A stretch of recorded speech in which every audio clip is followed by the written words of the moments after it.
와악하고 앉아있네. 네, 뉴스 애널리스트 11호로 들어가겠습니다. 와. 안녕하세요. 안녕하세요. 영상을 보시는 분들은 뭔가 빈 걸 느끼실 수 있는데 저희 청강문화산업대학교 전혜정 교수님은 오전에 연락이 왔죠. 네. 몸이 너무 아프시고 열이 많이 나시나요? 네, 몸살이 나시고 하셔가지고 못 오시게 되시고 대신에 제가 그 자료를 다 받았습니다. 왜냐하면 전 교수님하고 저하고 그 괴상한 얘기들은 좀 서로 잘 공통적으로 아는 게 많기 때문에 네. 자료를 주시면 내가 해보겠다 했는데 마침 아는 얘기더라고요. 자료를 받았더니. 그래서 제가 전 교수님은 아니시지만 대신에 네. 어떻게 좀 해보려고 하고요. 역시 제가 모르는 얘기겠군요. 네, 그렇습니다. 네. 그리고 생물학 박사 안주현 박사님 나오셨습니다. 네, 안녕하세요. 날씨가 추워질 줄 알았더니 너무 좋은데요. 그죠? 네. 예, 며칠 전에 좀 춥지 않았어요? 그래도 지난주 며칠은 추워서 그죠, 네. 네, 한 자릿대로 떨어지고 네, 확 내려갈 줄 알았는데 또 뭐 그렇지도 않고 또 햇빛이 나니까 주말 더 맞아서 춥고. 네. 날씨도 좋고 마지막으로 아마 놀러들 나가시는 때 아닐까 생각이 됩니다. 지금 11월 9일 저희가 토요일에 녹화하고 있는데 다음 주부터는 추워질 것 같지만 두고 봐야죠. 그쵸. 네. 오늘 이제 고양이 얘기 우리 하자고 했었잖아요. 네. 그래서 여기 앞에 저희 고양이가 지금 어느 카메라인가 나오고 있을 거라고 생각이 되는데요. 네, 얘는 이제 개냥이라서 사람이 있는데 같이 있고 뭐 누가 와도 이렇게 다 숨지 않고 반갑게 맞이하는 그런 고양이죠. 안 박사님은 고양이 얘기를 준비해 오셨을 테고. 맞습니다. 저도 비슷한 걸 하려고 했는데 안 박사님이 겹친다고 하지 말라고 해서. 고양이는 제 거예요. 말면서. 그래서 오프닝 전 딴 걸 준비했고. 네. 그리고 전혜정 교수님이 주신 자료는 역시 고양이 등 귀여운 것과는 1도 관련 없는 좀 무섭고 네. 찐득찐득한 그런 찐득찐득한 네, 그런 주제입니다. 기대가 됩니다. 네, 일단 오프닝부터 얘기를 드리자면 전 이제 주로 AI 얘기를 여기서 좀 많이 해왔잖아요. 네. 우리 손정이라는 사람 있지 않습니까? 네, 소프트뱅크. 예, 소프트뱅크 네. 그 교포라고 하시는. 네. 네. 이 손정희 씨가 10월 달에 도쿄에서 열린 소프트뱅크 월드 2024 특별 강연을 했어요. 이분도 이제 그런데 관심 많으시고 한 번씩 한마디씩 하시잖아요. 근데 이분이 얘기를 하기를 우리 초지능이라고 하는 ASI, Artificial Super Intelligence라고 하는 네. 그 전 단계가 이제 범용 인공지능 혹은 그 일반 인공지능, AGI라고 할 거예요. 네. Artificial General Intelligence라고. 예. 그게 아직 안 나왔죠. 그게 이제 원래는 한 10년쯤 후에 나오고, 그 다음에 더 세월이 지나면 이제 초지능, 초인공지능이 나올 것이다라는 얘기가 지배적이었습니다. 불과 작년까지도. 이쪽의 속도가 너무 어마어마한 게, 그러다가 지금 이분이 이번 10월 달에 한 얘기는 초인공지능이 10년 내에 나올 것이다. 네. 확 당겨졌네요. 예. 10년 안에 인간 지능을 초월하고 감정을 이해하며 초지성을 갖춘 초인공지능이 등장할 것이고, 그리고 중요한 부분이 이제 이게 개인의 이익을 넘어서 가족, 세상을 생각하는 그 초지성 AI로 설계되어야 한다. 그래야지 인류 파멸이 없는 행복한 세상을 만들어갈 수 있다. 이런 점을 강조를 하셨어요. 사실 이 손정희 씨 자체가 본인이 작년에 2023년에 같은 자리에서 그때 소프트뱅크 월드 2023이었겠죠? 네. 그 자리에서 10년 내에 AGI가 즉 일반 인공지능이 도래할 것이라고 예측을 했는데 AGI에 대해서 조금 설명을 드리면 이거는 이제 인간이 할 수 있는 거의 모든 지적인 업무를 다 할 수 있다. 그러니까 우리 LLM 요즘 뭐 언어 같은 경우는 언어만 할 수 있고 네. 알파고는 뭐 바둑류의 게임만 할 수 있다면 얘는 사람이 할 수 있는 모든 것을 다 할 수 있고 모든 분야를 뭐 수학을 하던 뭐 글을 쓰던 뭐 그림을 그리던 뭘 하든 간에 대화를 하든 다 할 수 있는 그런 게 이제 인공 일반지능 혹은 범용 인공지능이거든요. 이게 이제 사람 수준의 재주를 갖고 있다. 혹은 뭐 인간의 뭐 몇 배 정도의 그런 지능을 갖고 있다고 한다면 이번 해에 손 회장의 강연에서는 그거보다 훨씬 이제 강력한 AGI보다 훨씬 강력한 ASI가 등장을 하고 AGI는 2, 3년 정도 후에는 나타날 것이다. 원래 작년에 10년 후 얘기했는데 지금 3년 후 얘기를 하고 있어요. 그러니까 이분들도 이제 속도를 보면서 이제 가늠을 하는 거거든요. 자기네들이 예상했던 것보다 훨씬 빠르니까 그냥 7년 정도를 앞당겨 버린 거예요. 그리고 이 초지능이라는 AI는 보통 어떻게 보느냐, 이 AGI, 범용 인공지능의 1만 배 정도의 초지능과 초지성을 갖고 있는 그런 AI로 보고 있습니다. 그러니까 사람 만 명을 모으는 게 아니죠, 그죠? 그쵸. 예, 사람의 지능의 만 배인데 범용 인공지능이 우리보다 뭐 높으면 10배 이상 높다고 하니까 네. 10만 배에 해당하는 지능을 가진 그런 존재가 10년 내에 등장을 한다고 뭐 그냥 이상한 사람도 아니고 손정희 같은 사람이 자기네 그 중요한 이런 컨퍼런스에 가서 얘기를 하고 있으니 일단 등장을 하게 되면 그 이후는 더 폭발적으로 그렇겠죠. 성장하겠네요. 그리고 이제 하드웨어 양자 컴퓨터 이런 거랑 결합 같은 걸 또 미래 보고 있으니까 세상에. 그거는 뭐 10년 후에는 안 되겠지만 결국은 되겠죠. 전 요즘에 키오스크도 너무 무섭던데요. 어떡하죠? 벌써 무서워하시면 안 돼요. 그냥 그건 하라는 대로 하면 돼요, 그냥. 최근에 베스킨라빈스에 갔다가 막 너무 당황해서 어떡하지 이랬다가 제가 키오스크에 대해서 여러분 키오스크를 제대로 쓰는 그 한 가지 원칙을 말씀드릴게요. 네. 경험해 보신 분 다 아세요. 끝날 때까지 끝난 게 아니다.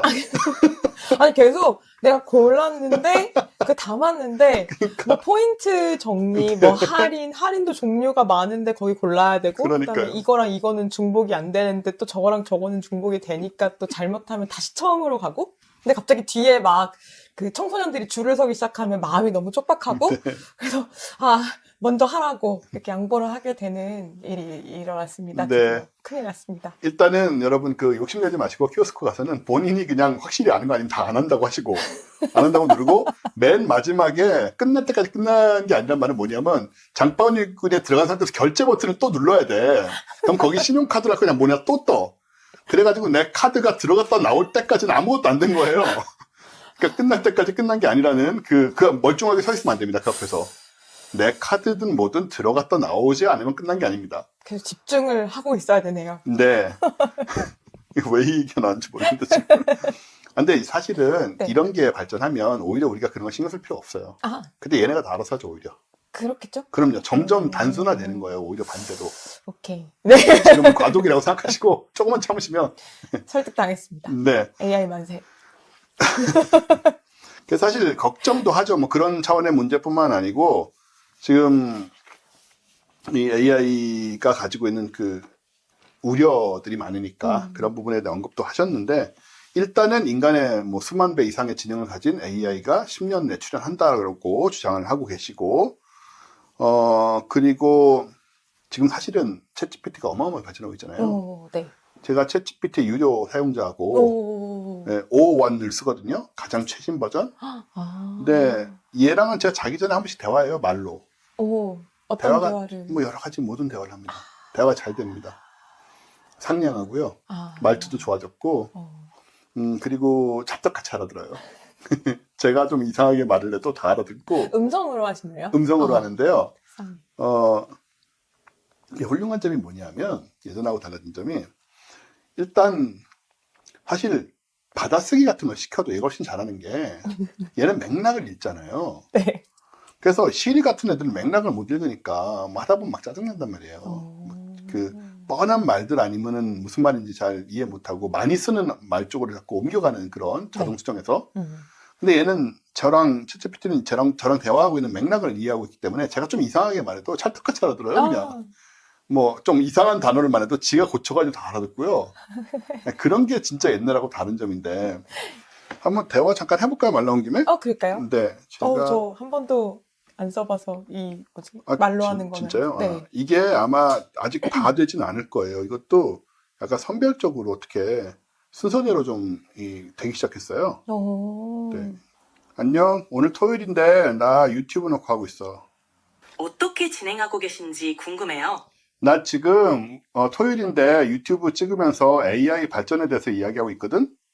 AI 발전에 관한 이야기라니 정말 흥미진진할 것 같아요. 어떤 점을 중점적으로 다루고 계세요?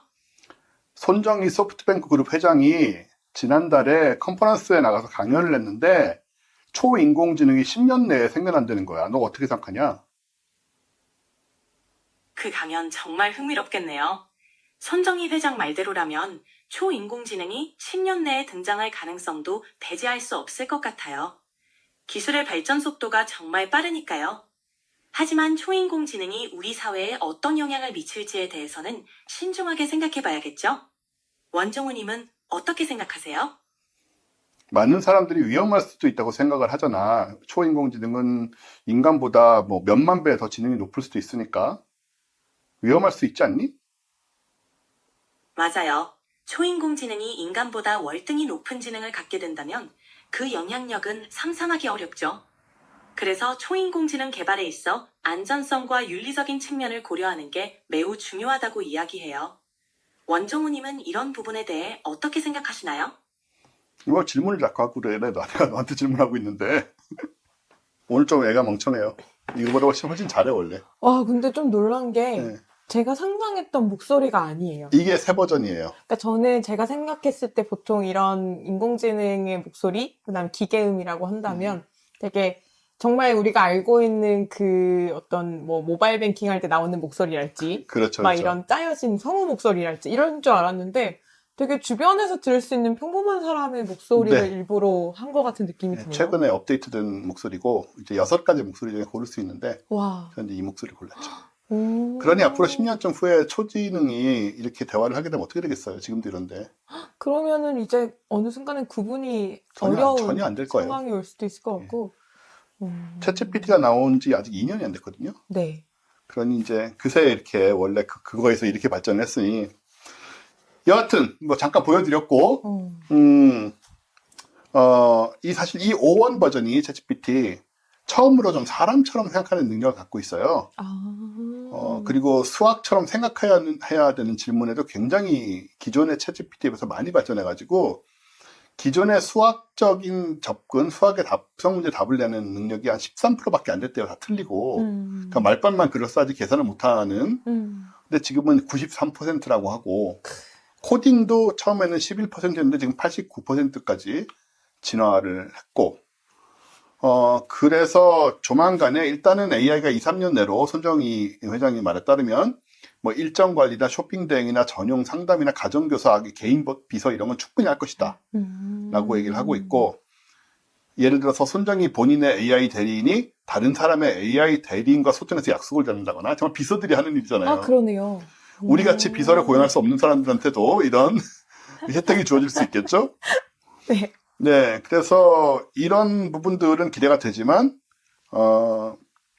이 초지능의 경우에 특히 너무나 지능이 뛰어나니까 학습을 시킬 때 단순히 지능뿐만 아니고 사람처럼 사람은 이제 뭐 아드레날린, 도파민, 세로토닌 이런 호르몬도 분비가 되고 감정도 관련돼 있고 이런 부분은 하고 그리고 뭐 상냥함이라든가 이런 여러 가지 그 인간적인 개념들 있잖아요. 네.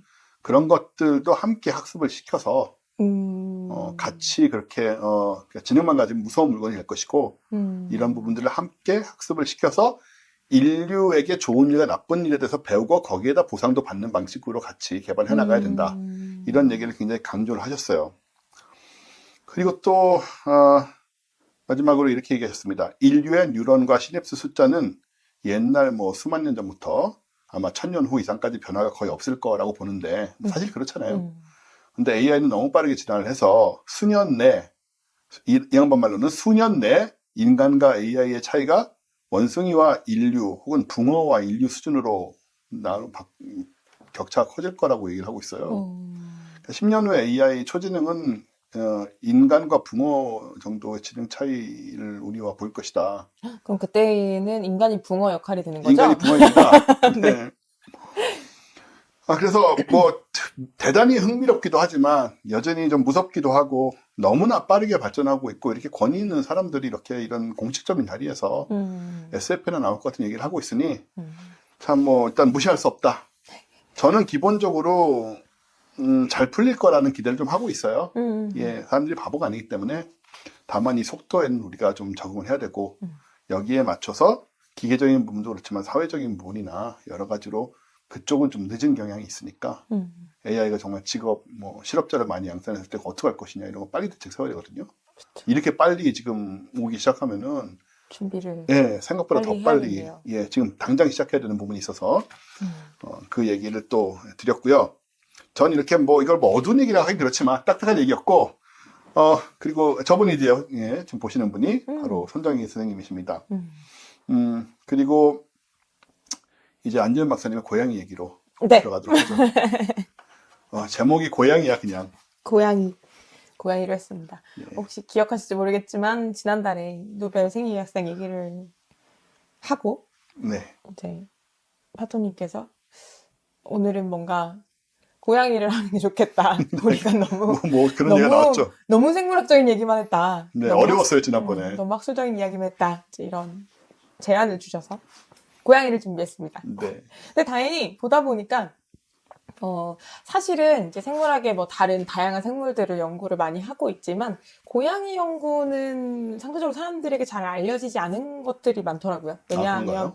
우리가 대표적인 실험동물 어떤 얘기하는 것들의 범주에는 사실 고양이가 잘 안 들어가잖아요. 맞아요. 보통 쥐, 뭐 초파리, 그죠? 네. 뭐 토끼, 뭐 돼지 이런 고양이 쪽에 개만 해도 조금 그쵸. 실험하기도 좀 그렇고 쉽지 않고. 예, 여러 가지로 그렇죠. 그리고 주로 이제 실험동물을 대상으로 한 연구들 중에는 이제 그 녀석들에게 뭔가 처치를 하고 반응을 보고 결과를 보는 게 많은데 아무래도 오늘 말씀드릴 이제 연구들은 행동에 관한 행동이나 네네. 인지에 관한 연구들이기 때문에 좀 고양이에 대한 연구들도 이런 식으로 이루어지고 있구나. 생각보다 뭐 많은 사람들이 그래도 하고 있구나. 이제 이런 얘기가 될 수 있을 것 같습니다. 저희도 요새 이제 뭐 집에서도 많이들 고양이와 함께 하시고 길에서도 사실 많은데 이게 많죠. 우리나라만의 문제는 아니죠. 전 세계적으로 이제 또 도시를 배회하는 고양이들도 많고 그다음에 뭐 이거는 처음 보여드릴 연구는 이제 미국 연구진에서 했던 연구인데 미국에서도 역시 집고양이도 많고 대신에 그만큼 해마다 한 340만 마리 정도가 보호소로 들어오고 있다고 합니다. 정말 그 많네요. 얘기는 원래 뭐 땅도 넓고 인구도 많고 하니 반려고양이 숫자 자체도 한번 통계를 잡아봤을 때 한 8,500만 마리로 예상이 된대요. 그게 이제 2015년 자료더라고요. 그러니까 지금은 더 뭐 많아졌을 수도 있고 뭐 줄어들었을 수도 있겠지만 어쨌든 그런 수를 생각해 봤을 때 우리가 고양이와 어떻게 하면 잘 지낼 수 있을까 이런 연구도 사실 많이 필요하죠. 근데 이제 일단 잘 알아야 되기 때문에 그런 연구들이 그래서 이루어지고 있는 것 같습니다. 근데 아까 처음에 말씀드린 것처럼 상대적으로 개에 비해서는 좀 실험하기가 까다롭다. 그리고 우리가 흔히 알고 있는 고양이에 대한 뭐 편견이라고 말하기는 좀 그렇지만 왠지 강아지나 뭐 개에 비해서 좀 독립심이 강하고 실험할 때 협조를 잘 안 해주죠. 사회성이 좀 부족하다거나 좀 흔히들 그런 표현 있잖아요. 뭐 사람을 집사로 예. 생각하는 이런 우리가 이제 농담처럼 말하고 하는 그런 특성 때문에 연구가 좀 덜 되어 있는 부분도 있는 것 같긴 하지만 사실 그렇지 않다 라면서 등장한 연구들입니다. 일단은 이제 뭐 우리가 흔히 동물 실험할 때 기본적으로 뭐 어떤 조작적 조건화라고 하잖아요. 옛날에 뭐 파블로프의 개 이런 실험처럼 좀 뭔가 행위를 줄 때마다 뭔가 신호를 주고 그걸로 인해서 그러니까 뭔가 좀 연결고리를 만들어줘서 학습을 시키는 방식인데 그런 연구가 의외로 이제 고양이에게 되어 있는 경우들도 있더라고요. 근데 그 중에서 최근 연구들만 좀 몇 가지 말씀을 드리려고 가져와 봤습니다. 오. 내용도 내용이지만 이 사진을 고르시는데 좀 신경을 많이 쓰신 것 같아요. 너무 행복했습니다. 예전에 그 뭐 기생충이나 모기 발표할 때 보면 물론 좋았지만 그래도 화면 가득히 그런 사진만 있는 것보다는 야, 이제 와서 그런 얘기 하시네요. 그때는 뭐 모기 친구 뭐 이런 식으로 하시면서 어떻게든 막 이쁜 것 같이 말씀하려고 노력 많이 하셨잖아요. 지금 눈앞에 보이시잖아요. 어떻게 저 표정 보세요. 저 어떻게 고양이를 빠져들지 않을 수 있겠습니까? 다만 좀 사진 보느라 오래 걸리긴 했습니다. 아무튼 첫 번째 연구는 고양이의 취향을 알아보기 위한 연구입니다. 고양이를 함께 고양이와 이제 오랫동안 함께 하셨으니까 네. 고양이는 보통 무엇을 좋아하나요, 마토님? 고양이는 변덕이 심하죠. 변덕이 심한데 고양이가 항상 일관되게 좋아하는 건 딱 하나입니다. 무엇인가요? 추루요. 쭉쭉 네. 뽑아서 주는 간식. 거기는 뭐가 들어있나요? 모르겠어요. 뭐 생선하고 뭐 이것저것 들어있는데 그 간식이니까 네. 제 맛에 좀 신경을 많이 쓴 거죠. 일반 밥보다는 사료보다는. 네. 추루를 싫어하는 고양이는 한 번도 못 본 것 같고 길고양이들 조차로 추루에 넘어가요. 이 동네 길고양이 꽤 있는데 네. 근데 나머지는 글쎄 고양이들이 다 제각각이라서 잘 모르겠어요. 그때 다르군. 첫 번째 보여드릴 연구는 고양이가 4가지 조건 중에서 어느 걸 제일 선호하느냐에 관한 실험을 했습니다. 첫 번째는 인간과의 어떤 상호작용, 두 번째는 음식, 아. 세 번째는 냄새. 네 번째는 장난감. 이 네 가지 중에서 대체 가장 선호하는 것은 무엇일까? 근데 이거를 그냥 뭐 아무 고양이는 하진 않았고 비교를 좀 하고 싶어서 집에서 사람과 오랫동안 함께한 집고양이에 대해서도 하고 그다음에 보호소에 이제 들어온 그러니까 어떻게 막 생각하면 좀 인간의 손을 덜 탄 그 고양이들을 대상으로 비교 연구를 이제 진행한 게 있더라고요. 그래서 봤을 때 좀 실험 설정이 재밌어서 사진을 좀 넣어봤는데, 왼쪽을 보시면 바닥에 이제 테이프로 이제 십자가처럼 영역 표시가 이제 사분면이죠. 네. 사분면 표시가 되어 있고, 한 사분면마다 방금 말씀드렸던 네 가지 조건을 설치를 해놓은 겁니다. 한쪽에는 사람이 앉아있고요. 한쪽에는 뭐 장난감이 있고, 한쪽에는 음식이 있고, 한쪽에는 뭔가 이제 냄새, 고양이가 좀 좋아할 것 같은 냄새가 나는 것들을 배치를 한 거죠. 아무것도 아닌데 왜 벌써 귀엽죠, 이거? 그리고 실험 방식은 여러분이 상상하시는 그대로입니다. 저 이제 바닥에 테이핑한 십자가의 한가운데 고양이를 내려놓고요. 여기서 이제 거리를 다 정확하게 똑같이 1.5m씩 유지를 했다고 하는데, 어쨌든 그래서 고양이가 어디로 반복적으로 많이 네. 가는지 그 횟수를 하는 거죠. 과연 이것이 적합한 실험일까 잘 모르겠지만 굉장히 많이 반복했나요? 저는 이제 논문을 보면서 무슨 생각을 했냐면요. 연구자들이 본인들의 어떤 사리사욕을 채우지 않았나. 본인들이 귀여운 거 보려고. 그쵸. 고양이와 함께하고 싶은 떨어지고 싶지 않은데 연구실에 출근을 해야 하니까 이제 연구 핑계를 대고 함께한 것은 아닌가. 이제 이런 생각을 좀 해봤습니다. 일단 25마리의 반려묘, 그러니까 집에서 지내는 집고양이와 25마리의 보호소 고양이가 총 50마리를 대상으로 실험을 했고요. 고양이들 평균 연령은 5.5세 정도 됐다고 합니다. 그렇게 해서 진행을 했는데 사실 결과는 여기 그래프를 띄워놓긴 했지만 4개 중에 가장 선호도가 높은 건 네. 의외로 인간과의 상호작용이라고 합니다. 그러니까 사람과 함께하는 걸 더 좋아하고, 그러니까 사실 이게 우리가 갖고 있는 흔한 선입견 중에 하나가 고양이는 사람에게 그렇게까지 집착하지 않고 사람 손 타는 거 별로 안 좋아하고 그냥 혼자만의 시간을 갖는 걸 더 좋아한다. 사실 저는 이런 얘기를 워낙 많이 들었었거든요. 그게 오랫동안 전해져 온 얘기죠. 네. 네. 그래서 아마 이제 이거는 이 연구자들도 그렇게 기술을 한 걸로 봐서 우리나라만의 생각은 아니고 미국에서도 약간 그렇게 속설처럼 있었나 봐요. 근데 이제 이들도 이제 그게 아니라 사실 고양이들도 사람과의 소통이나 상호작용을 더 좋아한다라는 것을 이제 기술로 하고 있고. 그게 여기서 저 개인적인 경험들을 조금씩 말씀드리자면, 그럼요. 네. 저도 이제 처음 고양이 키울 때 그런 줄 안 거예요. 네. 그 주소들 네가 다 그런 거니까. 그쵸. 고양이는 뭐 사람한테 정 안 붙이고 살고 있는 곳에만 정을 붙이고, 그리고 유명한 얘기 있죠. 고양이가 당신의 무릎에 뛰어오른다면 당신이 좋아서가 아니고 무릎이 따뜻해서다. 이런 게 다 사실이라고 믿은 거예요. 네. 근데 지금은 완전 자신 있게 얘기할 수 있는 게, 그런 말을 하는 사람들은 고양이를 안 키워봤던가, 아니면 고양이한테 잘 안 했어요. 고양이한테 잘 안 해가지고 고양이랑 안 친해진 거야. 고양이가 안 좋아해. 고양이한테 못한 거예요. 그래서 고양이가 안 좋아한 거예요. 네. 그래서 그런 모습이 보인 거지. 그리고 아니면 고양이를 개처럼 다루려고 했던가. 그게 아니고, 또 시대가 또 지났으니까 또 고양이를 고양이대로, 고양이 모습 그대로 대하는 사람이 우리나라에도 많이 생겼잖아요. 네. 옛날엔 개하고 비교를 많이 했거든요. 근데 저는 완전히 정말 자신있게 말할 수 있는 게, 고양이가 사람 되게 좋아하고요. 표현 방식이 다를 뿐이고, 무릎에 올라오든 옆에 붙던 따뜻해서 그런 게 아닙니다, 절대로. 좋아서 하는 거예요. 따뜻한데 옆에 따로 있어. 난로 켜놓고 해도 그 앞에 안 있고 옆에 와 있는단 말이에요. 근데 그런 말들을 유명한 사람들이 하다 보니까, 네. 이게 진리처럼 받아들여져가지고 그냥 굳어져 버린 그런 오해가 너무 많아요, 고양이한테는.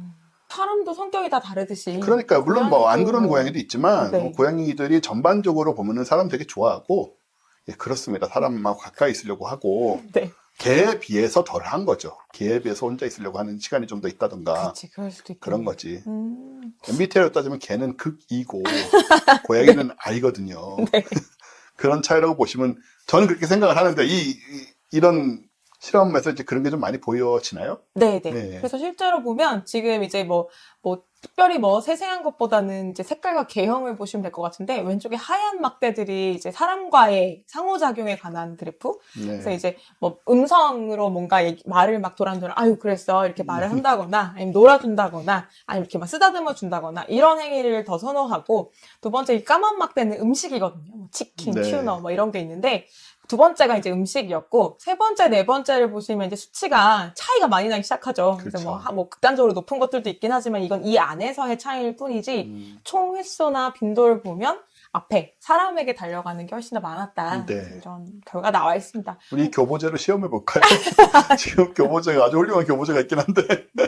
그래서 나름 또 치밀하게 연구했다는 걸 강조하기 위해서 한 30번 정도 반복 시행을 하기도 했고, 할 네. 때마다 이제 위치로 뭔가 기억을 할 수 있으니까, 뭐 딱히 사람이 좋은 건 아닌데, 그냥 그 자리가 마음에 들어서 갈 수도 있잖아요. 아랫목이라서 뭐 이런 네. 거. 그래서 이제 위치도 랜덤하게 바꿔가면서 이제 실험을 했는데, 어쨌든 네. 결과가 그렇게 나왔다고 합니다. 네.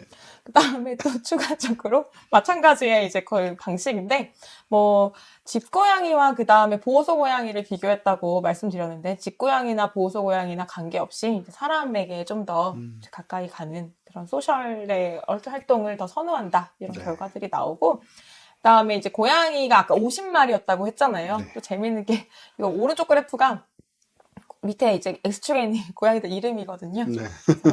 고양이들 한 마리 한 마리마다의 취향을 또 분석을 했는데, 어쨌든 결론적으로는 아까 말씀드렸듯이 이렇게 선호도 순서는 사람이다. 네. 그래서 우리가 좀 함께 잘 공존할 수 있는 방식을 찾으면 좋겠다. 우리가 뭐 흔한 그런 편견 때문에 뭐 쟤는 혼자서도 잘 있으니까 뭐 독립적으로 잘 지내니까 이렇게 방치하는 것만은 답이 아닌 것 같다. 네, 그렇죠. 네, 고양이 그런 외로움 식의. 타요. 네.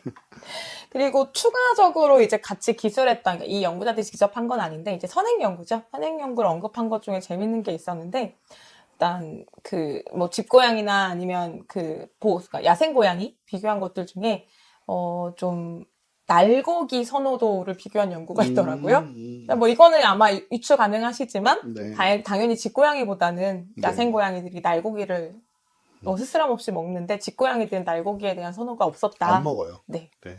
이런 것도 있었고, 그 다음에 이제 새끼 고양이들을 대상으로 음식 선호 테스트를 했을 때는 일반적으로 고양이들이 좋아하는 선호도에 이제 순서가 있을 거잖아요. 그거랑은 무관하게 엄마의 취향을 많이 따라가는 걸 보였다. 이런 연구도 있더라고요. 네. 그래서 이제 만약에 뭐 진짜 고양이들 잘 안 먹을 것 같으면 감자 안 먹는 거 맞죠? 고구마를 좋아하고, 그렇죠? 감자나 뭐 그런 예시가 있었는데, 이런 거는 바나나, 감자 이런 것들은 고양이가 자발적으로 선택하는 음식들은 아니래요. 근데 네. 이제 만약에 엄마 고양이가 그런 거를 좀 선호하는 경향이 있었다면, 새끼 고양이는 친구들과 상관없이 엄마의 취향을 따라서 그런 거를 먹는 경향이 있더라. 이런 추가 연구들이 있었습니다. 이제 첫 번째 연구가 가볍게 지나갔고요. 친구 이름? 또 행복한 마음으로 이제 사진 한번 보고. 네. 두 번째 이제 연구는 이제 아까 좀 전에 말씀드렸던 거는 이제 사실 두 번째 연구와 세 번째 연구를 하기 위해 이제 봤던 선행 연구들이고, 네. 두 번째 연구와 세 번째 연구가 이제 가장 최근에 나온 고양이 행동이나 인지 관련 연구인 것 같아요. 그래서 이제 먼저 보여드릴 친구 이름이라는 이름으로 이제 제가 넣어놓은 이거는, 과연 고양이가 친구 고양이의 외모와 이름을 매칭할 수 있을까를 알아본 연구입니다. 자기가 아니라 친구. 네.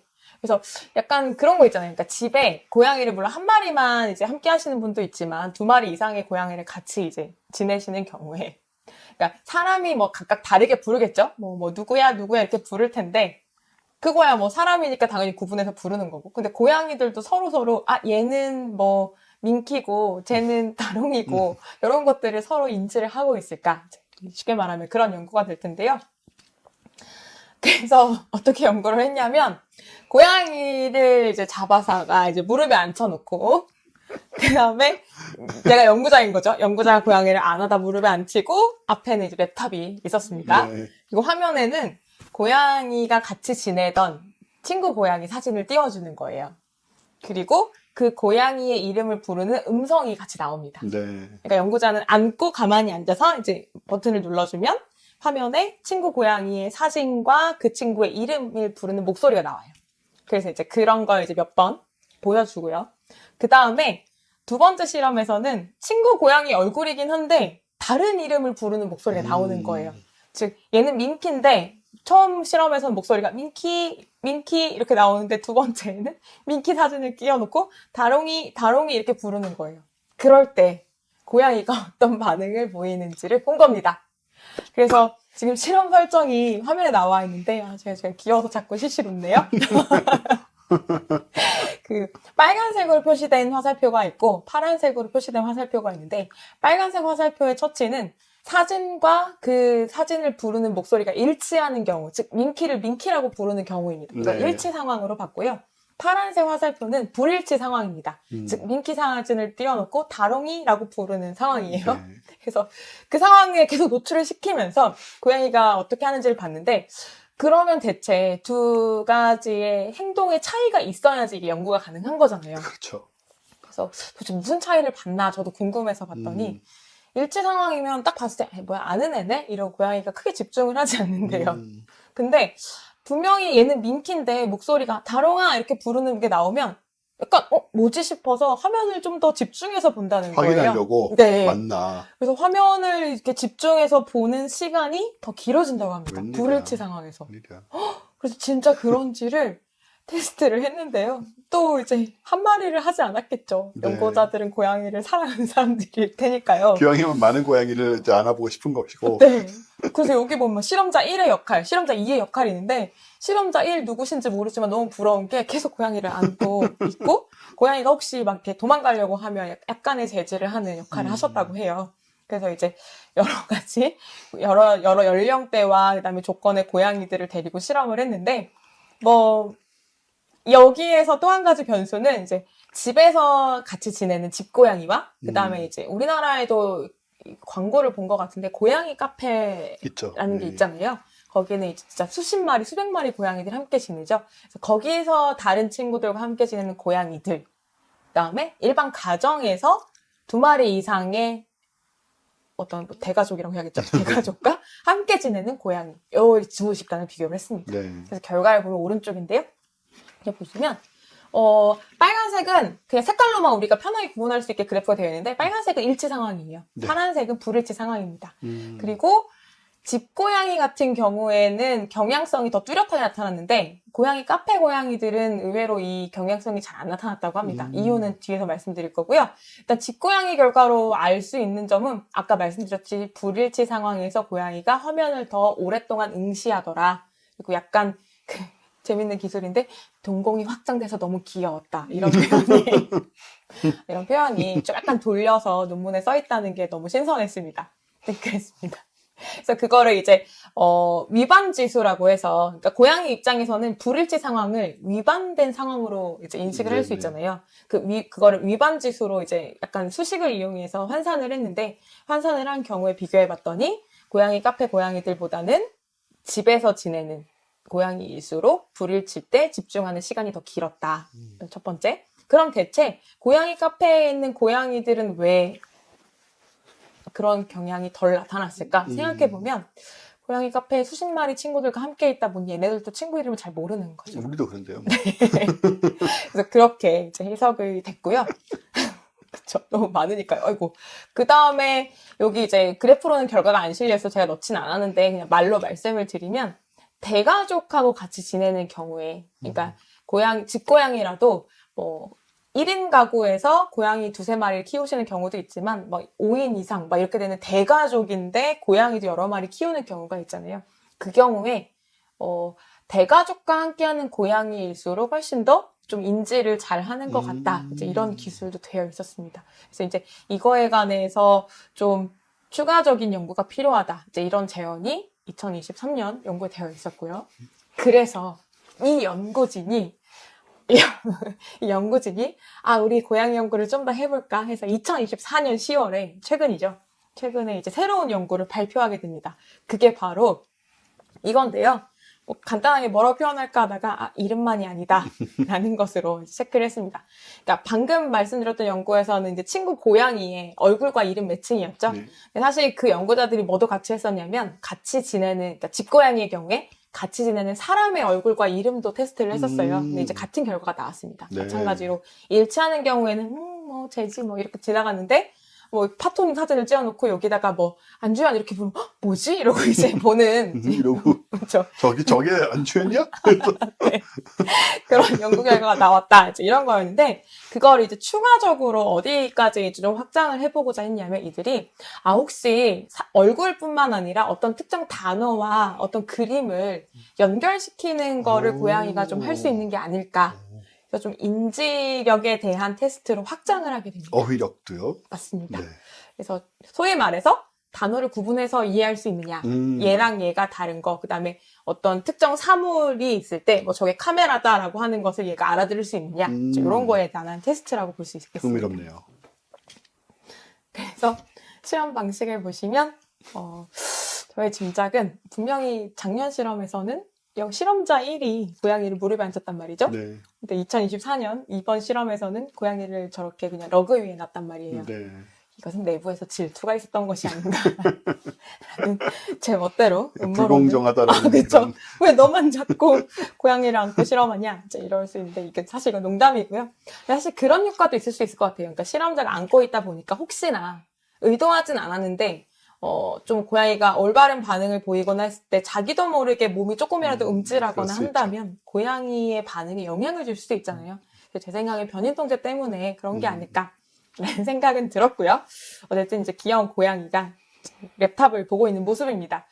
사실은 이제 논문 뒤에 첨부로 이게 영상으로 들어있는데 영상이 다운로드가 안 되더라고요. 그래서 캡처를 했습니다. 근데 이제 영상이 특별한 건 아닌 게 그냥 이제 저 고양이가 지금 노트북 앞에 이렇게 살포시 앉아 있는데 그냥 사람 손가락이 갑자기 튀어나와서 저 영상을 재생시키면 영상에서 오른쪽과 같은 그림이 화면 가득히 나와요. 그러니까 뭐 태양 그림이 나오면서 파루모라는 음성이 나옵니다. 발음은 뭐예요?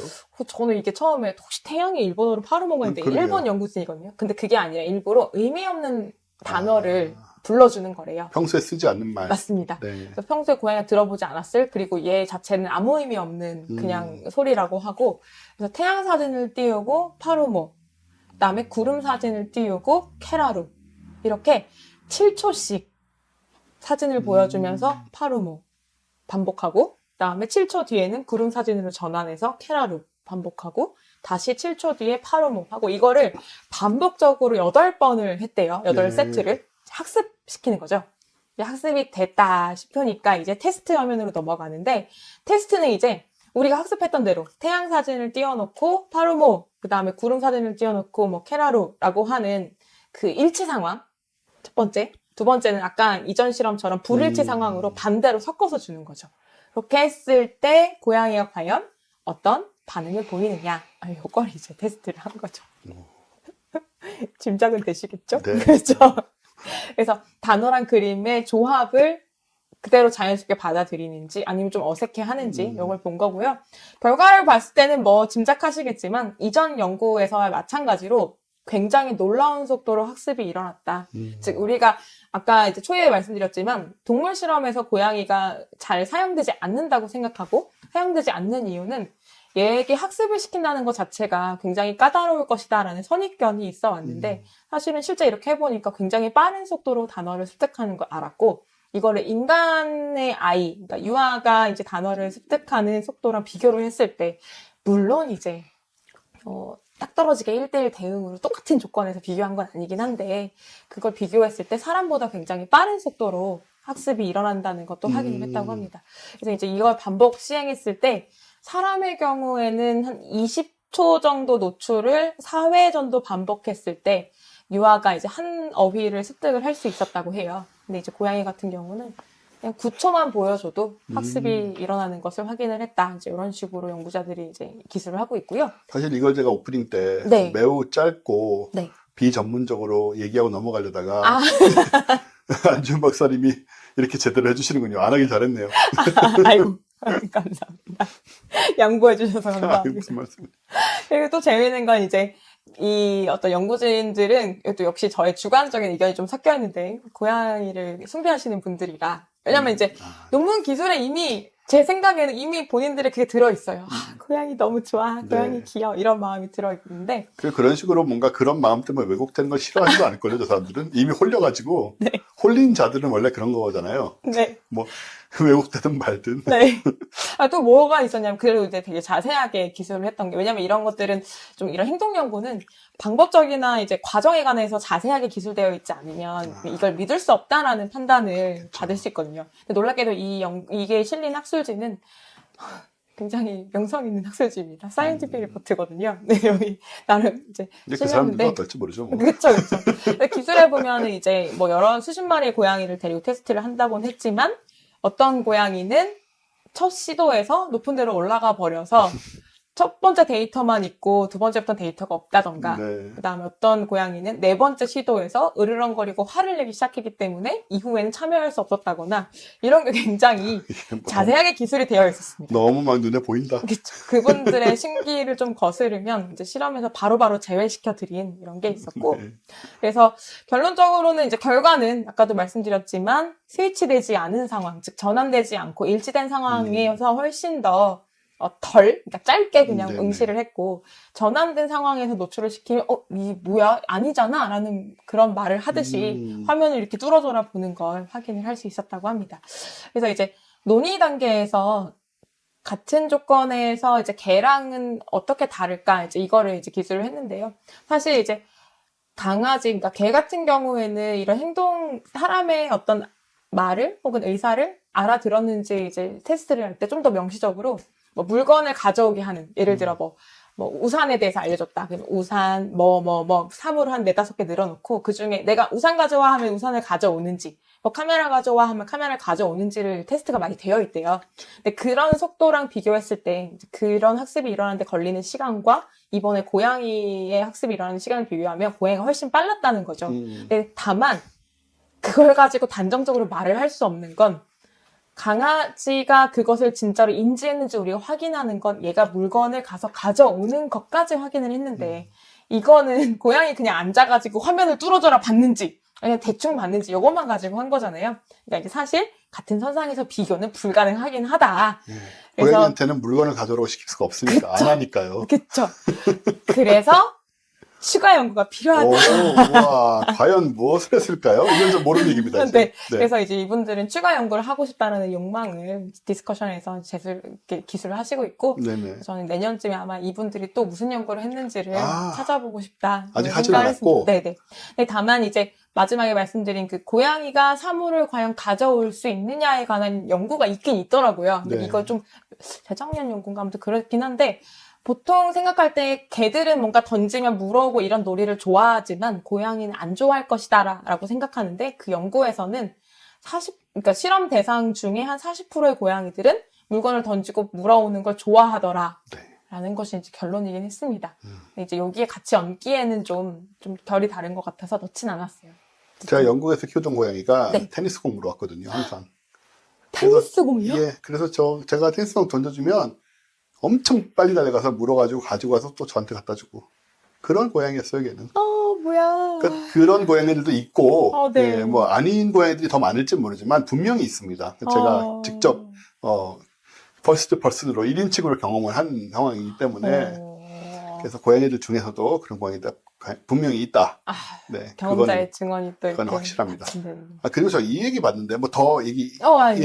넘어가시기 전에 네. 일본 얘기였는데요. 일본에 누가 이제 그 글로 쓴 거니까 무슨 이런 실험은 아니지만 고양이가 사람 말을 정말 알아듣는 것 같다라는 그 길고양이 중에 이제 골목대장 고양이들이 있거든요. 그 동네 지역의 보스죠. 네. 그런 애들이 있는데 그런 애들은 분위기도 막 달라요. 뭔가 느와르 분위기 있고 왠지 눈 밑에 칼자국 있을 것 같고 막. 좀 약간 힘도 있고 진짜로 네. 그 되게 이제 숫고양이들이죠. 네. 그런 애들인데 이 고양이를 키우던 집인데 그 고양이가 예전 뭐 우리나라는 잘 없지만은 영국이나 일본에는 또 터키 같은 데 고양이 되게 많은데 소위 아웃도어 캣이라는 게 있어서 얘는 집에 키우지만은 마음대로 왔다 갔다 나다니는 고양이들이 있어요. 예. 근데 우리나라는 뭐 아파트 너무 많고 해서 여건상 좀 힘들죠. 네. 근데 주택이 많고 이런 데들은 저는 캐나다에서도 아웃도어 캣 많이 봤고 영국에도 많이 있었고 이렇게 주택이 많고 그 좀 뭔가 환경이 되는 곳 분위기가 되는 곳에서는 아웃도어 캣 되게 많이 키워요. 근데 이제 이 일본에서도 아웃도어를 키우다가 얘가 어느 날 안 들어온 거예요. 네. 밤이 늦었는데 그래가지고 근데 저기 보니까 그 보스캣이 왔다 갔다 하더래요. 그래서 그냥 말을 한 거야. 일본 사람 이 사람 고양이 주인이 우리 애 안 들어왔는데 네가 좀 데리고 들어오면 안 돼 했더니 나중에 밤에 같이 들어오더래요 집에. 맙소사. 이게 한 번만 있었던 일이 아니고 여러 번 이랬다는 거예요. 얘가 그 얘기는 뭐냐면은 이 보스 고양이가 고양이 얘의 이름을 알고 있고 네. 그 적어도 그거잖아요. 얘의 이름을 알고 있고 이 사람이 뭘 원하는지도 이해를 한 거잖아요. 네. 그래서 데리고 들어오는 거예요. 그쵸. 그리고 그 고양이의 어떤 반려인이 이 사람이라는 그런 것도 것들을 알고 있고. 종합적으로 다 알고 그거를 하고 있는데 야, 보스는 힘으로만 하는 것이 아니겠구나. 애가 머리가 좋으니까겠지만 지능캐. 어쨌든 그게 가능하다는 거 고양이라 그걸 보고 정말 야 놀랐던 적이 있어요. 저조차도. 또 가서 설득했을 거 아니에요. 집에 가야지. 이렇게. 그러니까 가자 엄마 부르신다. 가자. 그 보스니까 또 말도 잘 듣고 해서 이렇게 데리고 들어온 것 같아요. 멋있네요. 네, 뭐 굉장합니다. 이런 류의 얘기들이 뭐 은근히 있다는 거. 네, 우리가 조금 더 고양이에 대해서 고양이의 의사소통 능력에 대해서 약간 전향적으로 바라볼 필요가 있다라는 네. 생각이 듭니다.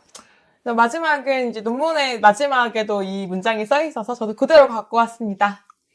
연구에 참여해준 반려인과 그 다음에 고양이들에게 너무너무 감사하다. 저도 감사합니다. 이런 거를 써야 돼요. 고양이 좋아하는 사람들은. 오, 아이고. 오, 알아들었다. 폈어. 다름아 이리와. 내려갈 거야? 우샤. 뭐하러 갔어? 물 먹을 거야? 밥 먹을 거야? 물 먹네. 물 먹어요. 자, 이렇게 고양이 얘기. 중요한 것은 저는 근데 요즘 그런 생각 정말 많이 해요. 왜? 요즘 유튜브나 이런 것 때문에 동물 영상을 우리가 볼 일이 되게 많잖아요. 평생 한 번도 못 볼 얘네 같으면 그쵸. 뭐 모르는 동물도 그렇고 무슨 카피바라 그런 거 되게 유명했잖아요. 그래서 평화의 상징 비둘기가 아니야 카피바라지. 누구와도 함께 할 수 있는. 그러니까요. 뭐 악어랑도 같이 자연스러운. 앉아 있고 뭐 옆에서 펠리칸이 입으로 이렇게 크기 재도 가만히 있고. 뭐 그런 그 외에 뭐 굉장히 신기한 동물 상황들을 뭐 고양이가 애 구하는 얘기, 뭐 개가 애기 구하는 얘기 되게 많이 보잖아요. 그래서 그런 걸 보면은 내 주변에서 일어나는 일은 아니지만 뭐 일단은 뭐 고양이를 키워야 고양이가 주변에서 뭔가 일을 일으키든 말든지 하겠죠. 그런 영상들을 보면서 우리가 정말 동물에 대해서 좀 오해를 많이 하고 있는 게 아닌가. 얘네들이 생각보다 훨씬 똑똑하고 우리한테 항상 반응을 한다고 안 한다고 해서 모르는 것도 아닐 수도 있고. 그쵸. 그래서 그런 부분들을 지금까지 인습적인 사고로 계속 생각하는 것은 좀 문제가 있다. 다시 한번 좀 종합적으로 다 털어놓고 옛날에 편견 다 털어버리고 고양이뿐만 아니고 다시 한번 전체 동물계를 다시 봐야겠다는 생각이 좀 들어요. 네. 그들의 지성이나 감정이나 인지 능력이나 소통 능력 이런 걸 종합적으로 네. 연구를 처음부터 좀 다시 할 필요가 있다는 생각이 좀 많이 들었어요. 맞습니다. 예. 사실 고양이 연구도 뭐 지금은 그냥 아유 귀여워요 잘 알고 싶어 이런 단순한 의도처럼 보이지만 사실 이게 끝이 아닌 게 저희가 사실 도시 생태계에서 고양이는 최상위 포식자로 인식이 되고 있거든요. 네. 왜냐하면 이제 사람이 고양이를 이 표현 입에 담기는 그렇지만 사람이 섭취하진 않잖아요. 그렇죠. 그렇기 때문에 고양이가 속한 그 그물에서는 고양이가 최상위 포식자여서 생기는 문제들이 또 있단 말이죠. 네. 그래서 한편에서는 이제 그거에 대한 문제의식을 가지고 해결을 해야 된다는 목소리도 있는데, 근데 그 해결 방식이 그럼 고양이를 없애야 되느냐? 이런 결론은 아니잖아요. 그러니까. 그러면 이제 좀 더 현명하고 공존할 수 있는 방법을 찾기 위해서도 이런 행동 연구가 지속되는 게 굉장히 중요하다라는 필요가 있습니다. 네. 그리고 고양이가 애기 구하는 영상 진짜 많거든요. 어... 애기가 계단 밑으로 굴러 떨어질 뻔한 걸 고양이가 가가지고 끌고 들어온다던가. 아이고. 베란다에 애기가 붙잡고 이렇게 있는데 고양이가 베란다 위에 올라가서 계속 손을 쳐요. 못 올라오게 하려고. 바보가 아니에요, 얘네들이. 그렇구나. 그런 영상 부직 있습니다. 그래서 그런 걸 보면서 우리가 동물에 대해서 좀 사실은 동물, 식물에 대해서 오히려 과학적 연구보다 인습적인 그 영향을 더 많이 받아왔을지도 모른다. 전통적으로 가진 생각들에 대해서 별로 의심하지 않고. 왜냐하면 소통이 잘 안 되기 때문에, 맞습니다. 우리식으로. 그것도 이제 다 바뀔 때가 아닌가라는 생각 좀 해보고요. 네. 소통을 통해서 오해를 없애고, 오해가 없어지면 친해질 수 있다. 그럼요. 친해지면 서로 좋아하게 되고, 서로 좋아하면 서로 아껴주고. 그게 공존이잖아요. 그죠?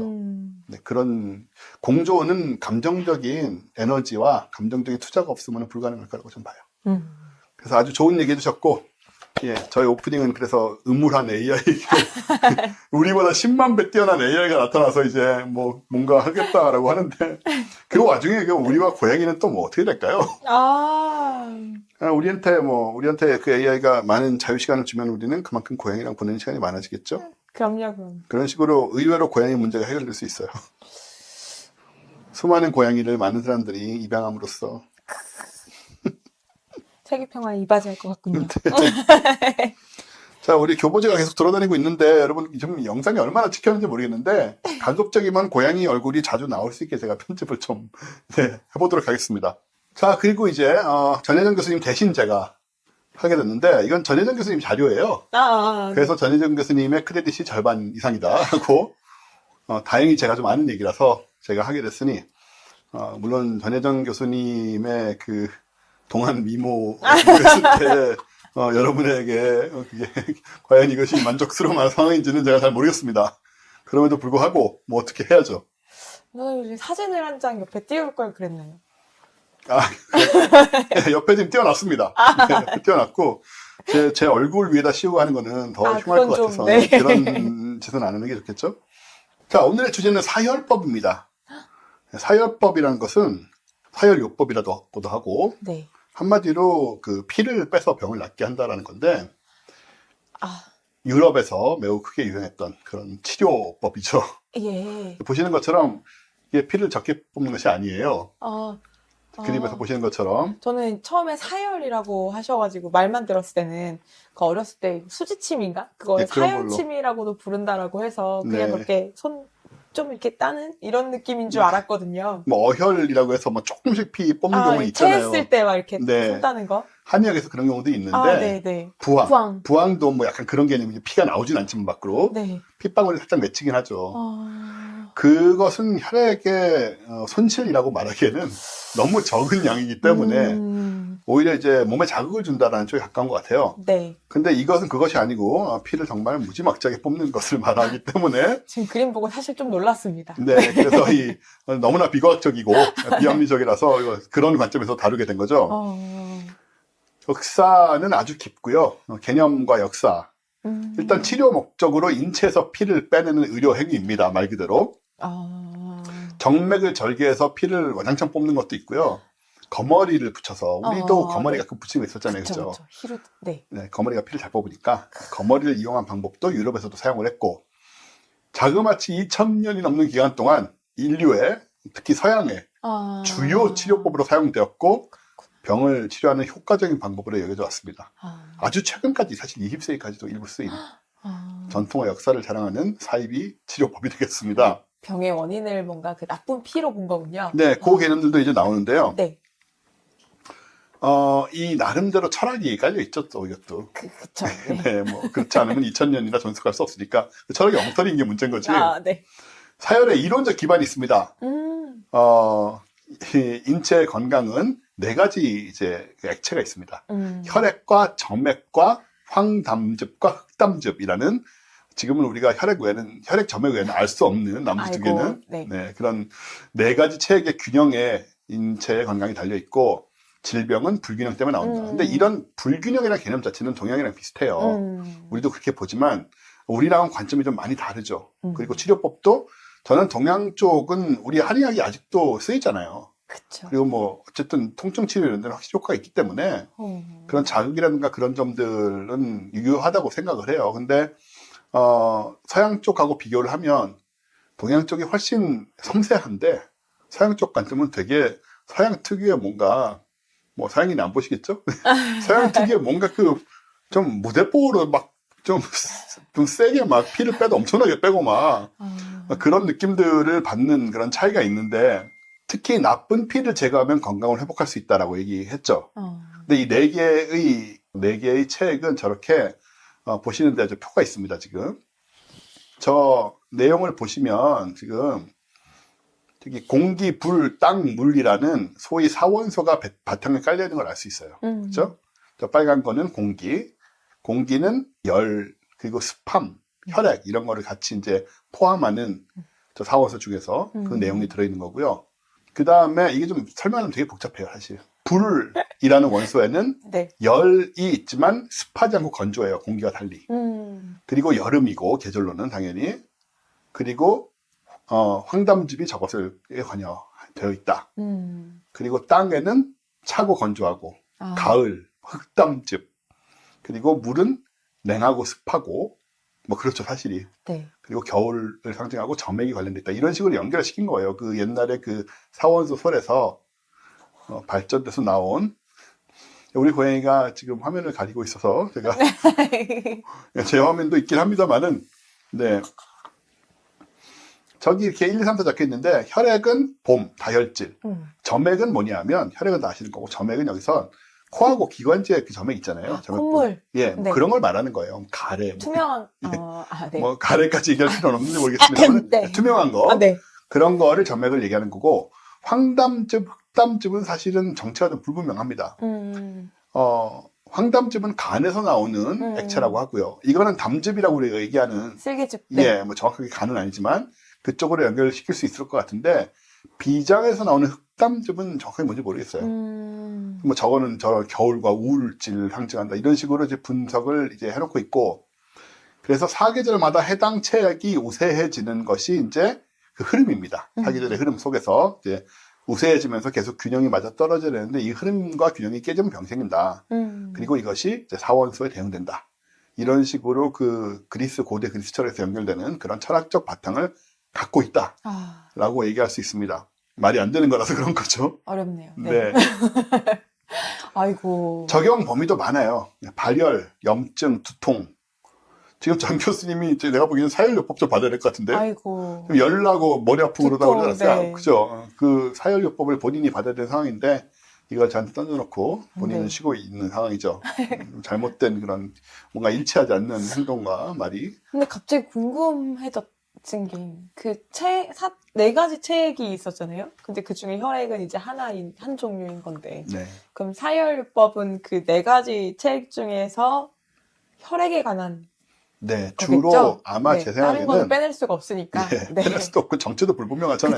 네. 흑담즙을 이런 걸 어디서 빼내야 됩니까 도대체? 확실한 하나만 이렇게 공략하는 네, 방법. 혈액의 양을 아마 조정함으로써 밸런스를 맞춘다는 생각이 아니겠느냐. 네, 그렇게 보여져요. 그렇군. 정신질환도 고칠 수 있다고 합니다. 아, 모든 질병에 처방유제 없고 심지어 예방적으로 정기적 사혈을 미리 받음으로써 병을 예방할 수 있다. 차라리 저 때는 헌혈.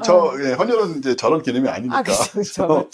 헌혈은 좋은 겁니다. 하지만 아유. 저런 식으로 저렇게 예방적으로 사혈을 받은 다음에 저 피를 버리는 것은 좋은 것이 아니죠. 두통이 생기려고 하고 있습니다. 그리고 나름 이제 이런 거 다 체계가 있잖아요. 그쵸. 환자의 상태와 질병에 따라서 다른 부위에서 피를 뽑아내는 피의 양도 다 정해져 있었다라는 것입니다. 그렇군요. 당연히 이제 의학적 배경과 이론이 이렇게 또 자세하게 나오게 되는데 고대 이집트에서 유래되었다고 해요. 원래는. 그러다가 이제 이것이 그리스 철학과 이제 연결이 되는 거죠. 철학자 엠페도클레스가 다들 아시는 것처럼 사원소설을 주장을 했고 이게 이제 우리의 몸 역시 그 네 개의 원소랑 뭔가 연관시켜야 되니까 우주가 다 그러니까요. 우주는 대우주, 우리는 소우주. 네. 이렇게 연관시키니까 당연히 이게 체액이란 쪽으로 또 연관이 되게 된 거고 그래서 서양의 사혈요법의 이론적 근거는 이 사체액설, 사원소술하고 관련이 깊을 수밖에 없다.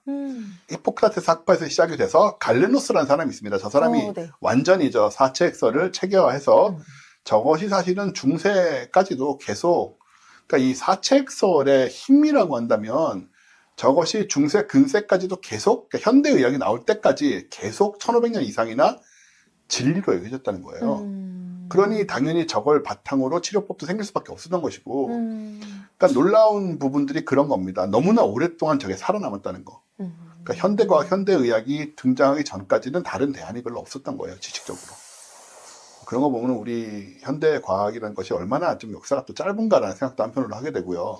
근데 이게 참 그런 생각도 들어요. 어딘가 아프고 뭔가 정상적인 상황이 아니라는 건 알겠는데 그럼 그 원인을 어쨌든 과거에 중세 시대 때는 뭐 악마에 씌이거나 뭐 저주를 받았다거나 이런 식으로 뭔가 설명이 됐는데 그건 아닌 것 같고 나름 뭔가, 과학적으로 그쵸? 하려고 한 거죠. 뭔가 현실적인 이유를 찾고 싶은데 맞아요. 그럼 대안으로서 어쨌든 뭐 지금은 당연히 비과학이라고 생각하지만 그 당시에는 이것이 그렇습니다.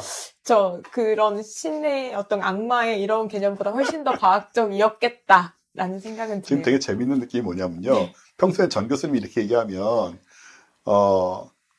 옆에서 보통 안주인 박사님은 이건 뭐야 이러고 계셨고 제가 나서가지고 저게 옛날엔 과학이었던가 이런 말을 했거든요. 네. 근데 지금은 제가 이걸 얘기하고 있으니까 안 박사님이 나셔서 가지고 옛날엔 저게 과학이었던 거예요라고 지금 말씀을 해주고 계시니 역할이 확 바뀐 분위기가 교수님 뵙고 싶습니다. 빨리 쾌차하세요. 네. 굉장히 흥미로운 상황입니다, 지금. 네. 말씀대로입니다. 근데 정확한 지적이셨고, 네.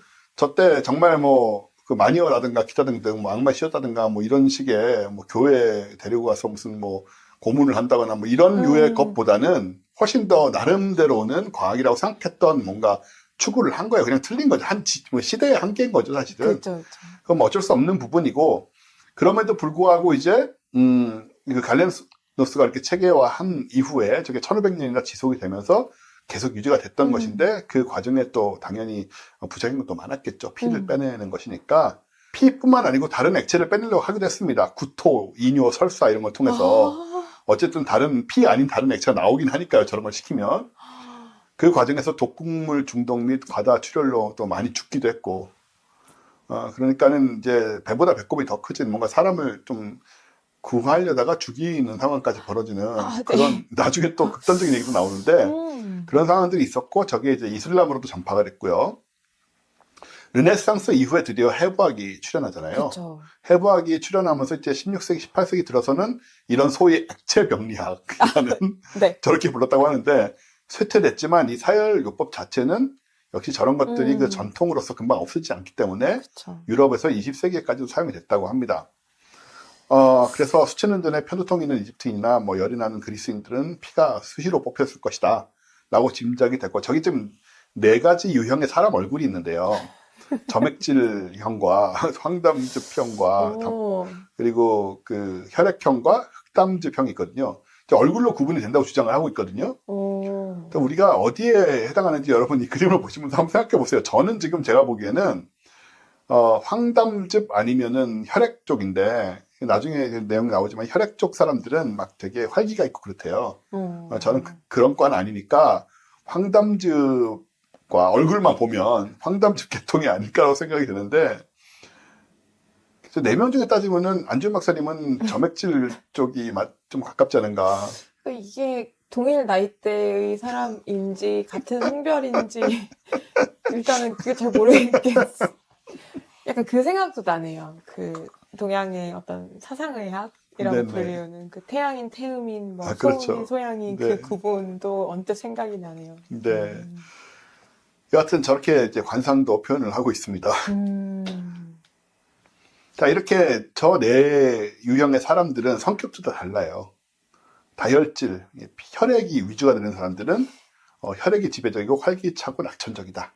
혈기왕성, 이런 거 있잖아요. 아니, 이런 타로카드 그림 같은 이런 재미있는 그림으로 이렇게 진지하게 설명을. 네, 중세 그림이란 건 다 저꼴이니까.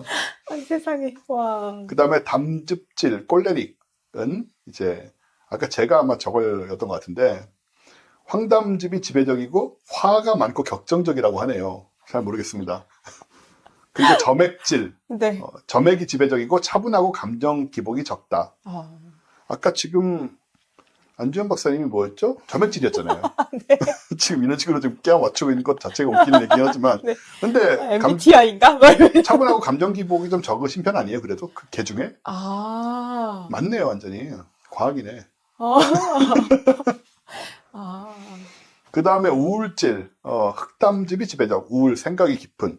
저는 저 우울질 보면서 이 4명 중에 우리 3명을 굳이 연결하자면 전 교수님이 저 흑담즙 계통의 얼굴이 아닌가. 물론 어마어마하게 늙은 사람이고 저 사람은 전혀 다르지만 나머지 셋하고 비교를 하자면 그렇지 않은가 생각을 했는데 좀 우울 스타일이고 생각이 깊다라는 점을 생각해보면 맞는 것이 아닌가라는 생각도 좀 하게 되고요. 여러분 너무 진지하게 듣지 마십시오. 그냥 재미로 하는 얘기입니다. 약간 점성술 같은 얘기. 네네, 어차피 그런 시간이니까. 그런데 왜 피를 뽑았던 걸까? 왜 주로 피를 뽑았던 걸까? 당시 의사들은 체액의 균형이 깨지면 피가 썩는다고 믿었답니다. 그러니까 정말 죽은 피 이런 개념이 되는 거죠. 그리고 이제 피도 아까 말씀도 나왔지만 피를 제거하는 게 또 쉽기도 하고. 그래서 또한 이 썩은 피를 죽은 피를 제거하면 새로운 피가 생성되어 건강을 회복할 수 있다. 이건 약간 한의학하고 비슷하긴 해요. 그러네요. 예. 그리고 계절, 환자의 체질 증상에 따라서 다른 치료법, 구토학 그런 거, 다른 체액을 이제 뽑아내기 뽑아내기 위한 이런 걸 적용했고 달의 위치를 또 고려를 했대요. 역시 예. 서양은 달의 의미를 크게 주는 것 같습니다. 달이 밤에 크게 보이니까요. 뭐라도 의미가 있지 않았겠느냐라는 생각을 했을 것 같아요. 아니, 뭐 무섭게 피를 또 밤에 뽑아. 그리고 저 양을 보시면 남아있는 사열용 그릇의 크기로 미루어 최소한 500ml 이상을 한 번에 뽑은 것이 아니냐. 아니, 5mm도 많다고요. 네. 저희 그 건강검진할 때 피 뽑는 것도 엄청 많이 뽑는 그러니까 느낌이잖아요. 주사기 몇 번씩 네. 바꿔가면서 근데 500? 저거는 지금 일반적인 저 헌혈 양보다도 많은 거잖아요. 그 생수병 그거잖아요. 그죠, 그죠. 예. 네. 맥주 500cc 생각하시면 그 잔 그러니까요. 가득. 몸 안에 혈액이 한 4리터쯤 있지 않나요? 어휴. 꽤 많은 피를 뽑아내는 거니 저 굉장히 부작용이 많았을 거라고 짐작이 되고요. 그럼 무엇으로 뽑았느냐? 아, 이것도 중요하겠네요. 예, 도구가 필요하니까. 네. 처음에는 뾰족한 돌이나 날카로운 뼈같이 무식하게 그냥 네. 한마디로 그냥 다치게 만들어서 그냥 찔러서 그런 거죠, 뭐 이렇게 상처를 내는. 예, 찔러가지고 그냥 피를 뽑았다고 한다면 나중에는 좀 정교한 도구가 개발이 됐는데 사혈칼, 역시 칼입니다. 예, 날카로운 삼각형 날이 달린 금속 도구였고 그 다음에 피를 모으는 용기 이런 걸로 세트가 돼가지고 이제 아, 용기도 전용 용기가. 그렇겠죠. 저렇게 사용을 했고 그 다음에 의료용 거머리를 특별히 길러서 사용을 했고 거머리가 오히려 정확한 양의 피를 지금 빨아들이고 여기 있는 모든 문장 중에 가장 과학적인 문장이 마지막 문장입니다. 항응고 물질 뿐만 안 네. 맞아요. 거머리는. 저건 맞으니까요. 네. 아, 그래서 거머리한테 물리면은 피가 마르질 않죠. 금방. 예. 그쵸.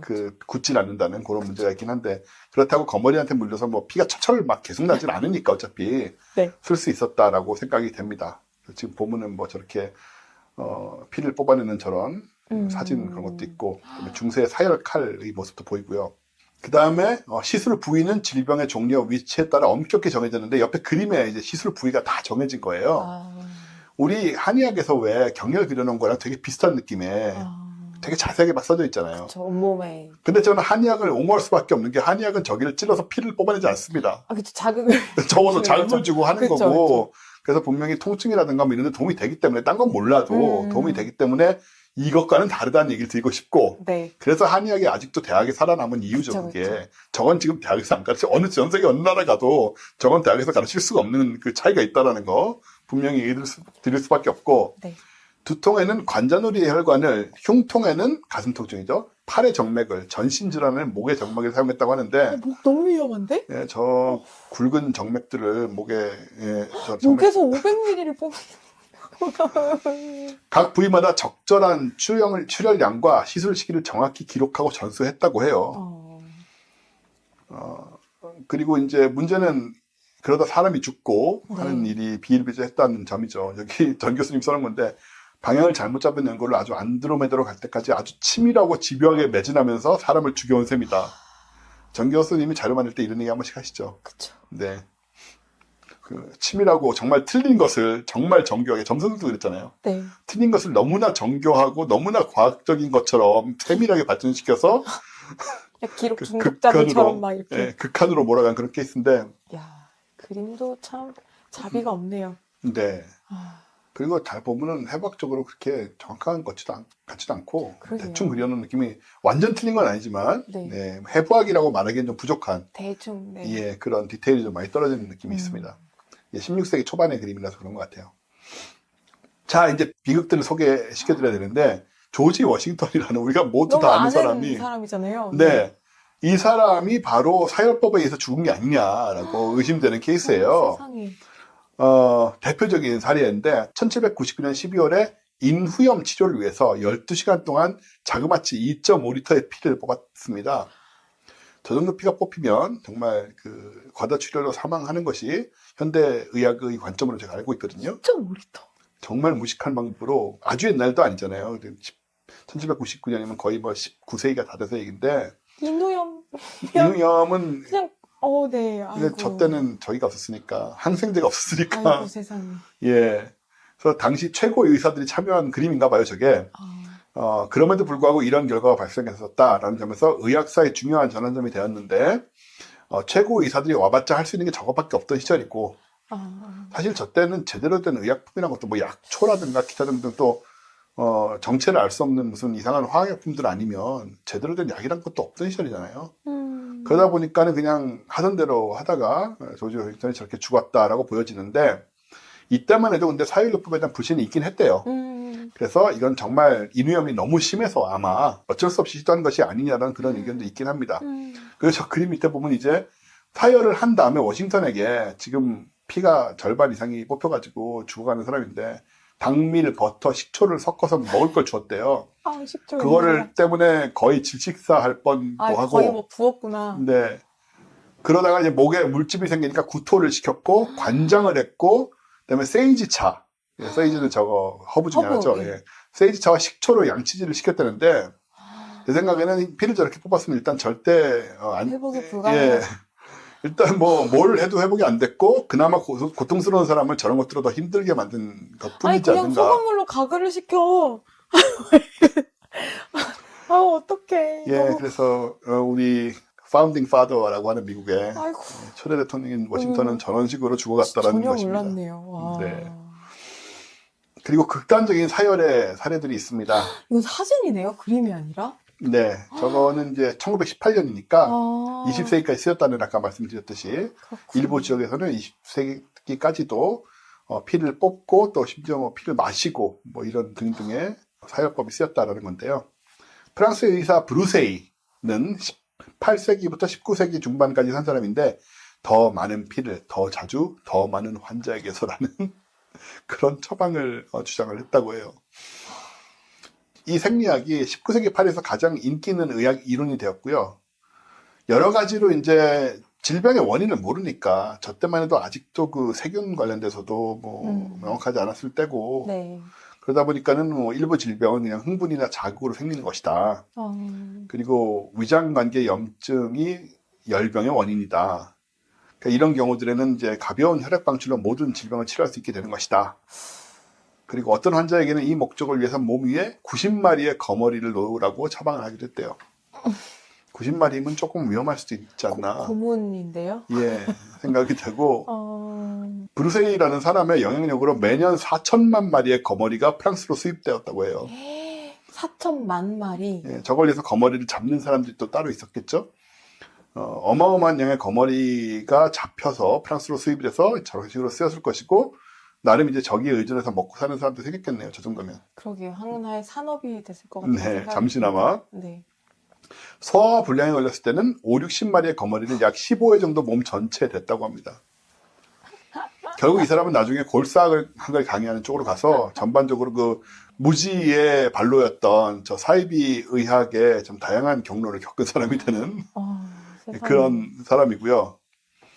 그리고 뭐 기본적으로 이론 자체가 잘못됐기 때문에 당연히 쇠퇴하지만 옆에 사진에서 보듯이 20세기까지도 민간에서는 시행이 되곤 했다. 아니, 사진만 봐도 꽤 양이 많이, 그러니까 앞에 그림으로 있을 때는 그림이니까 좀 과장되게 그릴 수도 있겠다는 생각을 했는데, 사진에서도 저렇게 피를 예, 접시에다가. 밑에 그러니까요. 좀 유혈낭자한 상황인데, 지금은 설마 안 쓰겠지만, 네, 한 100년 전, 1918년. 아니, 진짜 극단적으로 피를 제거하면 세균도 죽긴 하겠네요. 뭐 하는지 뭐 그렇게 얘기할 수 있겠지만, 네. 네. 아이고, 세상에.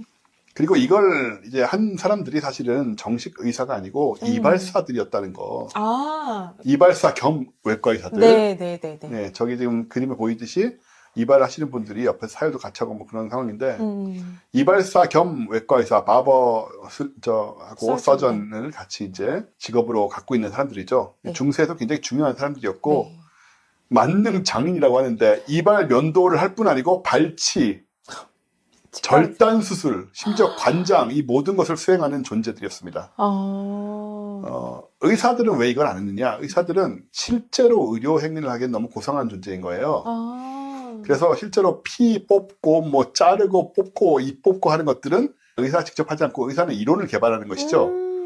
그리고 저런 그 뭔가 좀 끔찍하고 무서운 일들은 이발사 겸 외과 의들이 다 맡아서 했다라는 것입니다.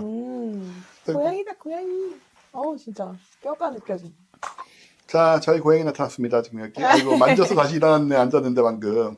그래서 이 이발사 외과 의사들이 그들의 미용 도구들과 기본적인 혹은 기본을 넘어서는 잘못된 의료 지식을 결합해서 공백을 메웠다라고 할 수 있는 거죠. 그래서 그 얘기를 들었어요. 그 이발소 앞에 그 빨간색, 파란색, 하얀색 그 돌아가는 맞습니다. 그 표지가 네. 이 과거에 이런 외과적인 시술까지 담당했었기 때문에 나타난 상징이라고. 네, 그 얘기도 사실 드리려고 하는데. 아, 네. 네. 여하튼 이 의사들은 이제 별자리를 연구하거나 책을 연구하느라 바빴고요. 별자리요? 예, 뭐. 아, 맞네요. 네. 뭐 의사들이 다 이제 그것 다들 다 작고. 우주의 모든 그 섭리를 이해하면서 그것 통해서 사람을 고쳐야 되는 거였으니까 그래서 실제로 뭔가를 하는 것은 이 이발사 외과 의사들이었다. 그리고 당연히 사열도 했고요. 의사들은 부유층만을 상대로 일했고 안전한 거리에서 조언만 하는 것이고 실제로 피와 살점을 튀는 일은 이 이발사와 겸 외과 의사들이 했던 것이고 그림을 보듯이 저런 일은 아이고, 고상한 의사들이 해서는 안 되는 것이죠. 너무 공포영화 장면 같은데요. 네. 그래서 실제로 현장에서 의료 행위를 한 사람은 이 사람들이고 잘못됐을 망정 의사라는 타이틀을 갖고 있는 사람들은 이제 폼 잡기 바빴다라고 말할 수 있습니다.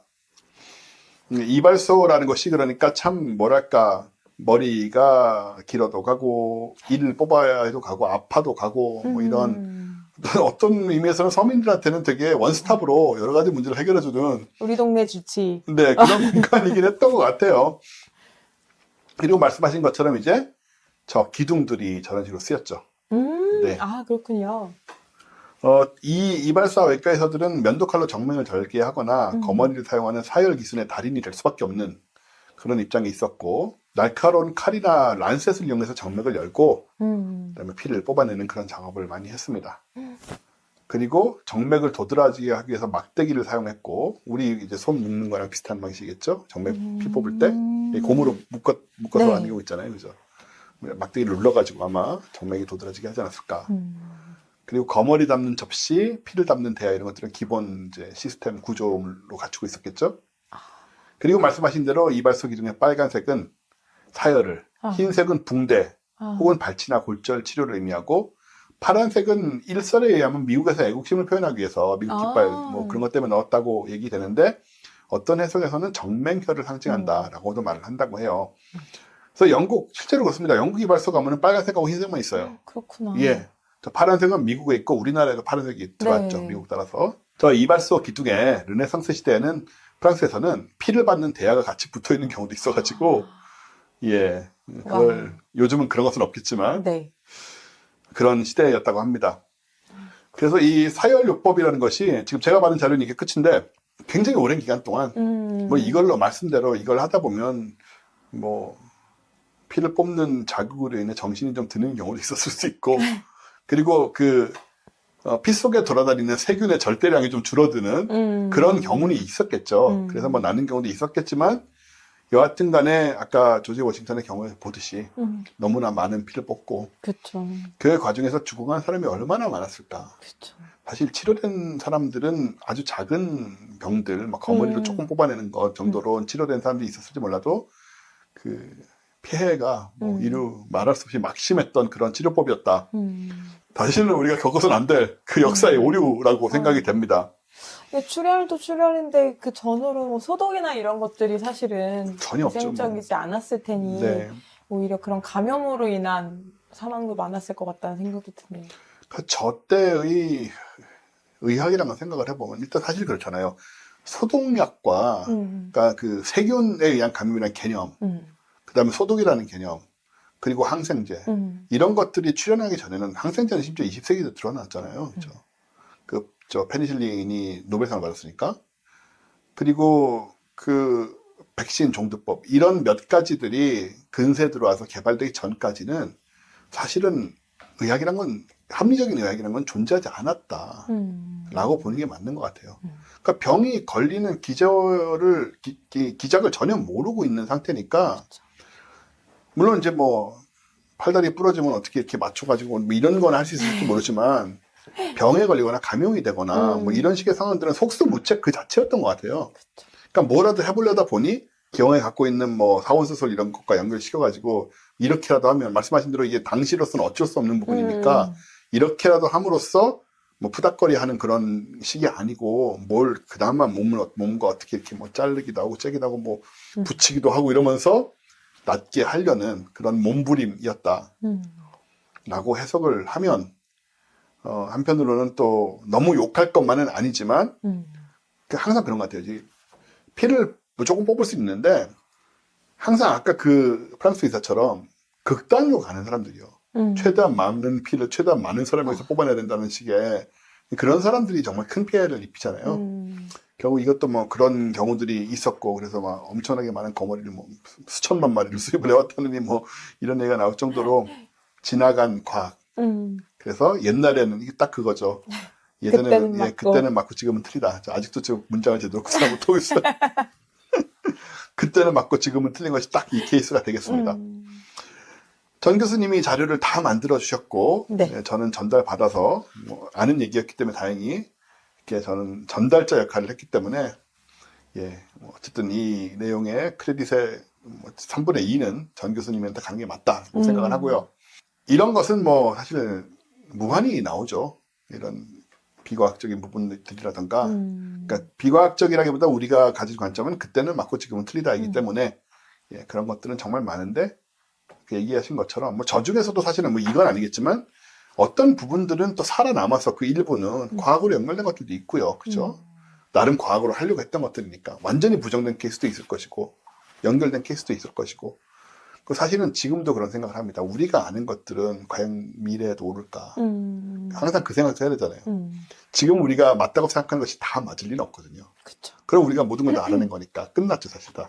그럴 리가 없으니까 한 몇백 년 지나고 나면 이제 저희 방송이 살아남아서 그때까지 하고 있진 않겠지만 파일이 살아남아서 누군가 이걸 보고 야 쟤네들이 틀렸다고 하는 것만큼이나 틀리고 있는데 지금 정말 똥 묻은 개가 겨 묻은 게 나무라고 있네 이런 놀림을 받을지도 모르겠어요. 그런 상대적인 면들이 있다라는 거 완벽한 진리를 알게 되는 때는 존재하지 않을 것 같아요. 그죠? 그러기에는 너무나 우주가 복잡하고 생명도 복잡하고 항상 고칠 것은 새로 알 것은 무궁무진하다. 남아있다. 그런 정도의 생각은 우리가 가지면서 보면 좋을 것 같아요. 자, 이렇게 전 교수님이 없으신 가운데 지금 전 교수님 자리에도 고양이가 앉아 있습니다. 교수님! 일어나세요. 주무시면 안 됩니다. 사실은 전 교수님한테 제가 고양이 부탁을 좀 드릴까 했었어요. 그러니까 고양이 특집을 아예 만들어서 오늘 왜 고양이에 대해서도 잘못된 개념들 옛날에 그쵸. 특히 마녀라든가 검은 이런 고양이. 그런 류의 얘기도 되게 많잖아요. 그런 것들도 이렇게 연결해서 오면 그때는 맞는 것처럼 느꼈지만 지금은 전혀 다른 고양이에 대한 인식이 다 바뀌었으니까 이제는 그렇게 얘기할 수 있을 것 같았는데 오늘은 여건상 그렇게 되지 않았고 제가 그걸 떠올린 게 그저께인가 그래서 이미 준비를 하고 계실 거라 갑자기 바꾸자는 말씀 드릴 수는 없었고 아마도 12월 달에 전 교수님이 고양이를 좀 들고 오시면 어떨까. 그것도 좋네요. 고양이도 분명히 미신적인 부분에 많이 쓰였기 때문에 할 얘기가 되게 많을 것 같습니다. 그럼 저희는 오늘 이 정도에서 마치는 걸로 하고 전 교수님이 없으니까 좀 오순도순한 맛은 있는데 뭔가 좀 막 이렇게 좀 업이 되진 않는다. 그죠? 허전하네요. 허전하긴 하네요, 확실히. 옆에서 좀 오우 이러면서 좀 추임새도 넣어주시고 해야 되는데 그런 것도 없고 해서 하지만 저희 고양이가 대신 많이 비쳤기 때문에 그 점 이해해 주시고 저희는 그러면은 다음 달에 12월 달 올해를 드디어 끝내게 됐습니다. 또 세상에 이제 연말이 다가오네요. 연말이 다가옵니다. 다음 달에 전 교수님은 고양이 얘기하시고 또 고양이를 하실 수는 없으니까 다른 재미있는 얘기를 해주실 거라고 믿고 그리고 이제 그 다음에는 저희가 1월 달은 또 휴가죠. 방학이죠. 방학. 그 박사님 표현대로라면 방학입니다. 그리고 고등학교도 방학. 방학. 대학교도 방학. 다들 방학에 돌입하시게 되고 날씨가 따뜻해서 좋긴 한데 이게 맞는 건지 잘 모르겠고 걱정도 되죠. 사실 이 공간이 굉장히 추우려면 겨울에 되게 추워요. 그래서 추워지는 게 무섭긴 하지만 한편으로는 역시 이게 다 기후변화의 영향인가 아닌가 영향일 수도 있고 아닐 수도 있겠지만 그런 부분들이 참 여러 가지 복잡한 감정을 갖게 만듭니다. AI도 그렇고요. 반가우면서도 한편으로는 두렵기도 하고 요즘 그런 게 변화가 일어나고 있죠. 그런 게 요즘 참 많은 그런 시기가 아닌가 생각이 들어요. 그런 만큼 다들 멘탈 잘 잡으시고 건강도 제가 너무 운동을 안 해가지고 드디어 동네 요가 학원을 개인 교습을 끊었어요. 왜냐면 저는 집단 일반적인 교습을 들어갈 수가 없습니다. 아무것도 못하기 때문에 그분들에게 방해가 되고 기초부터 그분들에게 방해가 되고요. 그분들의 놀림감이 대놓고 놀리진 않겠죠. 하면서 이제 속으로 놀림감이 될 수 있어요. 그렇기 때문에 돈을 좀 들여서라도 1대1로 이렇게 레슨을 한 5번 정도 받아보려고 그래요. 다 떠나서 이제 그 몸이 너무 굳었기 때문에 지금 몸이 굳으면은 사실 디스크도 있고 디스크가 있으면 몸에 힘이 없는 게 아니고 허리가 받쳐주지 못하니까 힘을 넣지를 못해요. 팔다리에도. 그런 게 있어요. 걷다 보면. 그래서 제가 어제 계단 올라가다 넘어졌거든요. 올라가다 내려가고다 넘어지지 않은 게 천만다행이죠. 계단이 좀 높긴 한데 그래도 예, 아이고. 근데 여기서 지금 2년 반을 지내면서 한 번도 그런 적이 없었는데 드디어 어제 쿵 넘어졌습니다. 올라가다가. 아이고. 예. 그런 걸 보면은 이제 몸에 지금 허리도 안 좋고 몸이 굳으니까 몸의 힘 분배도 안 되고 균형도 안 잡히는 거예요. 그래서 종합적으로 이걸 해결해야겠다는 생각으로 동네 가장 가까운 요가를 등록을 해서 한번 해보겠습니다. 하면서 제가 12월 달에 아마 말씀 한번 드릴 수 있을 것 같아요. 이 자리에서. 요가를 하고 달라진다. 예, 달라진다. 뭐, 과연 어떤 게 어려웠으며, 현실 요가에서 나는 어떤 그, 말도 안 되는 고통을 겪게 되었나. 일단 뭐, 자세가 나와야지 하는 건데, 과연 뭐 하나도 할 수 있을까 자세가 상당히 걱정이 되긴 하는데, 여기 인스트럭터 하시는 분에게 설명을 드렸거든요. 네. 정말 상상을 초월하게 몸이 굳은 사람이다. 네. 그러니까 뭐, 잘 해주시겠죠, 뭐. 요가로 안 되면 이발소 가셔야 되는 건 아닐까요? 피를 뽑으면, 피가 너무 많을까요, 저도? 그러니까 아까 보니까 저는, 예, 뭐였죠? 흑담집이었나? 기억도 안 나네. 네, 다음 달에 요가 경과 보고 드리는 걸로 하고, 다음 달에는 셋이 같이 하는 걸로 하고, 네. 마치겠습니다. 수고 많이 했습니다. 고생하셨습니다. 감사합니다.